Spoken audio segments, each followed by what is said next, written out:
तेग बहादुर साहब जी के 400 साला शताब्दी पर्व नूं समूचे जगत ने याद किया है, मनाया है। गुरु साहब जी की सिੱਖਿਆਵਾਂ जिहदे विचों दया, सबर, संतोख ਅਤੇ ਉਹਨਾਂ ਦੇ ਹਿਊਮਨ ਰਾਈਟਸ ਤੇ ਜਿਹੜੇ ਸਿਧਾਂਤ ਸਨ, ਜਿਨ੍ਹਾਂ ਦੇ ਵਾਸਤੇ ਉਹਨਾਂ ਦੇ ਆਪਣੇ ਆਪ ਦਾ ਆਪਣੇ ਆਪੇ ਦਾ ਵਾਰ ਦਿੱਤਾ ਔਰ ਜਗਤ ਨੂੰ ਇੱਕ ਨਵੀਂ ਸੇਧ ਦਿੱਤੀ। ऐसे बेअंत गुण गुरु तेग बहादुर साहब जी की शख्सियत ਦੇ ਵਿੱਚੋਂ ਸਾਨੂੰ मिल जाते हैं। ਉਹਨਾਂ ਦੇ ਵਿੱਚੋਂ ही एक वनगी इउं कह लो कि उस बहुत सारे गुणों के सागर ਦੇ ਵਿੱਚੋਂ एक बूंद ਜਦੋਂ ਅਸੀਂ ਉਹਨਾਂ ਦੀ ਬਾਣੀ ਪੜ੍ਹਦੇ ਹਾਂ ਉਹਨਾਂ ਦੇ ਵਿੱਚੋਂ ਸਾਨੂੰ ਉਹ ਪ੍ਰਾਪਤ ਹੁੰਦੀ ਹੈ। एक बूंद मात्र ਅਸੀਂ ਅੱਜ ਗੱਲ ਕਰਨ ਦਾ ਯਤਨ ਕਰਾਂਗੇ ਬ੍ਰਹਮੰਡੀ ਸਿਰਜਣਾ ਦੇ ਬਾਬਤ कि ब्रह्मंडी सिरजना के बाबत बहुतायत धर्म ग्रंथां ने बात की है, गल की है। पर समा पा के जिहड़ी धर्म ग्रंथां दे अंदर धार्मिक रहबरां ने ये बात की कि ब्रह्मंडी सिरजना किस रूप दे अंदर हुई, समा पा के वो गलत साबित हो गए। समा पा के वो लगभग गलत साबित हो गए। एक एग्जाम्पल सानू, एक उदाहरण सानू मिलती है कि लगभग 16वीं सदी के अंदर ही ये उस समय का वेला है जदों गुरु तेग बहादुर साहब जी का प्रकाश होंदा है। उस समय के अंदर एक आयरलैंड के विच बिशप ने जो कि लगभग 1626 यानी कि 1626 तो 1656 तक ये आयरलैंड के बिशप के तौर पर उत्थे गद्दी ते बहिंदा है। तो जदों ब्रह्मंडी सिरजना के बाबत इसनूं किसी ने पूछा तो इसने कहा कि 4004 BC ਦੇ ਵਿੱਚ यानी कि ईसा पूर्व ਦੇ ਵਿੱਚ 4004 ईसा पूर्व ਦੇ ਵਿੱਚ 27 अक्टूबर और समा लगभग समा भी नियत करता है कि 9 बजे 27 अक्टूबर 4004 ईसा पूर्व और समय 9 बजे ये ब्रह्मंड की सिरजना हुई। ये ब्रह्मंडी सिरजना के बाबत इसने कुछ इउं बयान किया जो कि अजोके समय के अंदर जे तुसी एक 5वीं क्लास के बच्चे नूं भी इस बाबत पुछोगे तो वो हस के इस बात नूं टाल देवेगा। सो ये वही समा है जदों धार्मिक रहबर कुछ ऐसी गलत बयानियां कर रहे सी ब्रह्मंडी सिरजना के बाबत। फिर इस तो बाद साइंस ने कुछ विकास किया जिहदे अंदर न्यूटन की असी थ्योरी देखते हाँ, या बहुत सारे साइंस विज्ञानी आए, कॉपरनिकस आया जिसने इन्हां धार्मिक रहबरां नूं ये बात समझाई कि असल दे अंदर जो सच्चाई धर्म ग्रंथां दे अंदर बयान की गई है वो सच्चाई निर्मूल है। सो इहदे बाबत जदों असी देखते हाँ अजोके समय के अंदर जो कुछ साइंस विज्ञानियों ने आख्या, एक बहुत वड्डा साइंस विज्ञानी जिसका नाम है स्टीफन हॉकिंस, ਇਹਦੀ पुस्तक है द ग्रैंड डिज़ाइन। इस पुस्तक के अंदर ये लिखता है कि ये बहुत वड्डा ब्रह्मंड एक ऐसे रूप के अंदर एक डिज़ाइन किया होया ब्रह्मंड है जिसका डिज़ाइन इस समुचे संसार के अंदर जदों असीं बड़ी नीज नाल देखते हाँ, बड़ी बारीकीयत के नाल देखते हाँ, तो वो सामने साडा इस डिज़ाइन के सामने साडा सिजदा हुंदा है। भाव कि वो डिज़ाइन नूं सिजदा करता है पर डिज़ाइनर नूं नहीं मानता। यानी कि एक इउं समझ लो सौखी भाषा दे विच कि चित्र नूं ते मन रहा है पर उस चित्र नूं बनाउण वाले नूं नहीं मानता।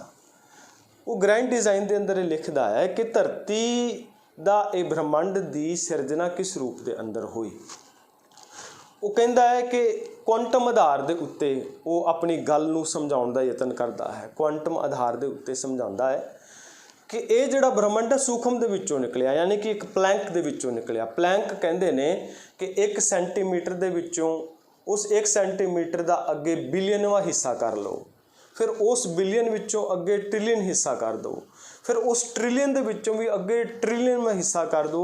इन्ने सूखम आकार दे विचों आ समुचा ब्रह्मंड जिहड़ा है ये मूर्तिमान हुंदा है। क्वांटम आधार के उत्ते वो अपनी अपनी थ्योरी जिहड़ी है वो दसदा है। वो कहता है कि कदे तुसी बुलबुलियां नूं वेखो, कदे तुसी वो निक्के निक्के उन्हां बुलबुलियां नूं वेखो जिहड़े कि मींह दे अंदर तुहानूं आम तौर ते वेखण नूं धरती दे उत्ते मिल जांदे ने, या जे तुसी अपनी रसोई दे अंदर अपनी किचन दे विच जदों पानी नूं उबालिया जांदा है तो उस पानी दे विचों जिहड़े बुलबुले निकलदे ने कदे उन्हां नूं वेखो। बड़े सौखी भाषा के अंदर वो समझाता है कि ब्रह्मंड की सिरजना भी इस रूप के अंदर हुई। और केवल एक ब्रह्मंड नहीं, वो कहता है कि जोड़े निक्के बुलबुले फुट जाते हैं, ऐसे बेअंत ब्रह्मंड लगातारता दे नाल बन रहे हैं और ख़त्म हो रहे हैं, उगमते हैं तो विनसते हैं। इस तरह इस संसार दे इस ब्रह्मंड के अंदर बहुत सारे ब्रह्मंड जिने, जिमें कि साडा ब्रह्मंड है, ये पूर्ण तौर पर विकसित हो गया बुलबुला है कि ਜਿਹੜਾ ਕਿਸੇ ਸਮੇਂ ਆਏਗਾ और कोई ਸਮਾਂ ਆਏਗਾ ਜਿਹਦੇ ਅੰਦਰ ਇਹ ਬੁਲਬੁਲਾ ਵੀ ਖਤਮ ਹੋ ਜਾਵੇਗਾ, ਭਾਵ ਇਹ ਬ੍ਰਹਮੰਡ ਵੀ ਖਤਮ ਹੋ ਜਾਵੇਗਾ। ਇਸ ਰੂਪ ਦੇ ਅੰਦਰ ਉਹ ਸੌਖੇ ਭਾਸ਼ਾ ਦੇ ਵਿੱਚ ਆਪਣੀ ਇਹ ਥਿਉਰੀ ਨੂੰ ਸਮਝਾਉਂਦਾ ਹੈ। ਹੁਣ ਗੁਰੂ ਤੇਗ ਬਹਾਦਰ ਸਾਹਿਬ ਜੀ ਦੀ ਪਾਵਨ ਬਾਣੀ, ਪਾਵਨ ਰਚਨਾ, ਜੋ ਕਿ ਲਗਭਗ ਹਰ ਇੱਕ ਗੁਰੂ ਨਾਨਕ ਨਾਮ ਲੇਵਾ ਸਿੱਖ ਦੇ ਨੂੰ ਕੰਠਸਥ ਹੈ। ਇਹ ਬਾਣੀ ਅਸੀਂ ਰੋਜ਼ਾਨਾ ਜਾਂ ਜਦੋਂ ਜਿਹੜੇ ਨਿਤਨੇਮ ਕਰਦੇ ਨੇ ਜਾਂ जो सहज पाठ करते हैं, जदों असी श्लोक पढ़ते हाँ तो उन्होंने श्लोकों के अंदर ये पावन श्लोक असी सरवण करते हाँ, स्रोत करते हाँ कि जैसे जल मह बुदबुदा उपजै बिनसै नीत, जग रचना तैसे रची कहो नानक सुनमीत। कि ये रचना, जगत की रचना किस रूप के अंदर हुई? जैसे जल ते बुदबुदा, जिवें जल के बुलबुले ने, उपजै बिनसै नीत, उपजते ने तो खत्म हो जाते हैं, जग रचना तैसे रची कहो नानक सुन मीत।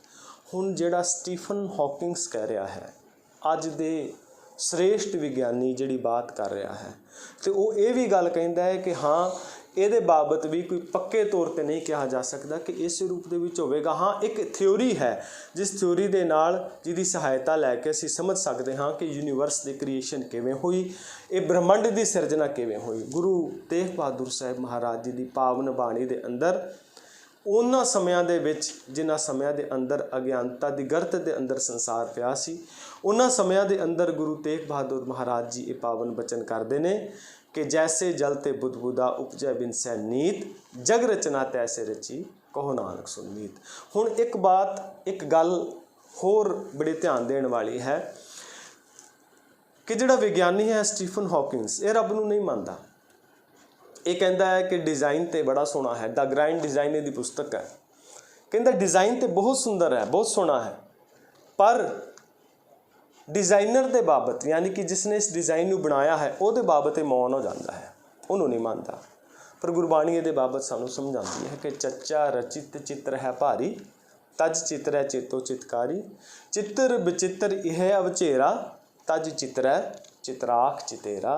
कि इस चित्र का ध्यान तो धरदा ही है ना, ये मोह माया नूं त्याग के, यानी कि इस चित्र के उस मोह का त्याग करके उस चित्रकार के अंदर ध्यान लै जा, तो तेरा जीवन सुखमय ते आनंदमय हो सकता है। सो आओ गुरु तेग बहादुर महाराज जी की पावन बाणी दे नाल जुड़िए और इस रूप के अंदर अध्ययन करके असी थोड़ा जानन और समझण का यतन करिए कि इस पावन गुरबाणी के अंदर बहुत सारिया रमज़ां ते बहुत सारे रहस्य छुपे ने, जो कि साडे जीवन नूं होर सौखा, आनंददायक और सुख भरपूर कर सकते हैं। वाहिगुरू जी का खालसा, वाहिगुरू जी की फतेह।